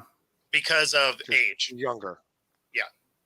So in theory, he would have more tread on the tires, even though I would trust Henry to stay healthy over Saquon. I don't know though. I mean, the only thing that always crops in my head though, Bo, when we talk about tread on the tires, is I keep hearing this thing in my mind that says every time I've been operated on, I lose X number of years. And Saquon has had both of these operated on multiple times, and even though his physical age is X, and I don't know what his physical age, I'm sure he's still probably in his middle to late 20s.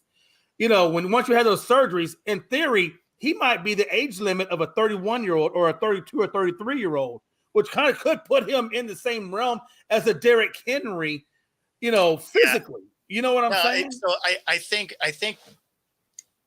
although I agree with you, I think the age would become that deciding factor for a GM to be like, you know. Oh, yeah, no, I get that too. Yeah, absolutely. But I'm right there with you on that. Because you have such a short window moving forward at this point, a guy like Derrick Henry would be great. Right. Absolutely. Absolutely. Because I'm not taking a chance on them jacked up knees of Saquon. No, I wouldn't either. Because you basically, when you watch Saquon, you know that you're going to get him for 10 games a season. That's what he's going to produce for you. So, or you can get a Derrick Henry. He might get hurt. Saquon, you can almost say, is going to get hurt. Right. Yeah, absolutely. You need Derrick Henry to be a monster 15 times a game. Right. Which he's just a massive human. So he is. He is absolutely a massive human. Let me ask you this, Derek, from a football perspective. Like I told you earlier, I have what they call a bucket handle tear in the meniscus, and that happens whenever you twist the knee. And when I think of the running back position, when they have to go shift left or shift right, they're constantly putting a lot of torque when they shift that knee left or right. And I'm really surprised that injury, specific type of injury, hasn't come up more in that field. I'm not a doctor, but with as much as they twist and turn to make those cuts, I'm really surprised that type of injury in the meniscus hasn't occurred more often. I think it's because it ends up being more damage. Usually they end up actually just hurting it more completely. Right. So I think that's why you don't see it more, is they actually just full on tear stuff. Right. And usually it's the ACL though with those guys. Well, no, there's tons of lateral or the PCL, MCL, those types of ligaments. I'm surprised that the meniscus though hasn't been more of an issue. But again, I've never played the level of football at that kind of caliber, so I know it probably does take a different impact. So yeah, I mean it does, and some of the things that they do, some of the ways they train have changed, so you don't necessarily end up with similar things. Like I broke a kneecap in practice doing Oklahoma drills. I caught a lineman's helmet right on the knee. So I mean, I cracked it in 2 places. It felt amazing. Yeah, I can imagine that felt great. Yeah, no, it was super fun, especially, and it was funny because, I get the X-ray of it and you can see the cracks in it and everything.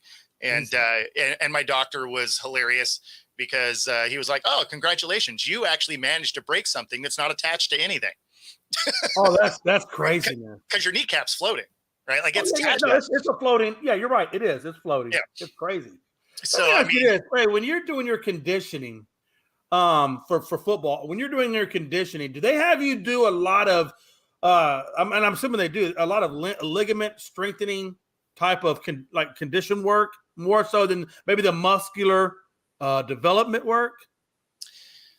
I mean, you do a lot of stretching, which helps, right? Like you do you do a lot of that stuff, and a lot of that stuff you kind of do on your own, right? Like that was it was the only time in my life where I was really good at actually like foam rolling muscles. Stuff like that, because admittedly I'm terrible at actually doing that now, but yeah, I mean, you kind of did some of those things on your own to protect yourself, similar to what they do in the NFL, right? Like a lot of those guys all do plyometrics type stuff to remain limber, because that's how you keep from getting injuries. But yeah, I mean, are those things that teams teach you to do and stuff like that? Sure. But I mean, a lot of that you're still doing on your own time. Right. And I think that's got to be a huge thing in the NFL world, or probably any athletic world, is ligament strengthening. Because like you said, those are where majority of your injuries occur, is in the ligaments. Yeah. And if you have real tight muscles, stuff like that, puts a lot of strain on ligaments. All right. Got you. And there, on that note, and we're at the top of the hour. So listen, and we talked more sports today than we did talk yesterday. And we learned all about the different ligaments and everything and all the other fun stuff. As I let you guys just kind of talk it out, because there really wasn't much for me to say on this. Sports medicine. Hey, today you got sports medicine. Let's go. There you go. But in the meantime, we will be back tomorrow, where the first hour we will be Jay-less, which means that we'll probably actually be able to have a conversation rather than listen to the gibberish that comes from his mouth.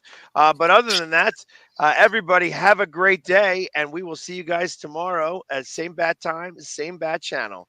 Take care, guys.